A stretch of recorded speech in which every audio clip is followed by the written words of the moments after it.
大家好，歡迎來到每日市場簡報。我是黃老，今天是2026年3月6日。今日市場概況，恒生指數上漲加1.72%，收市報25,757.29點。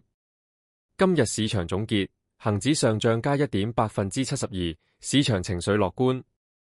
建議投資者繼續關注科技板的走勢，特別是 AI 相關股票。今日精選推薦阿里巴巴，現價130.7元，漲跌加3.48%。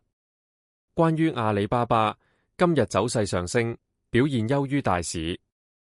投資者可以留意其在行業中的地位和基本面表現。建議投資者自行做好功課，謹慎評估風險。板塊方面，科技股和金融股今日表現較佳。其他熱門股票方面，騰訊上升加3.39%，阿里巴巴上升加3.48%，匯豐銀行上升加0.97%，長江基建上升加0.83%。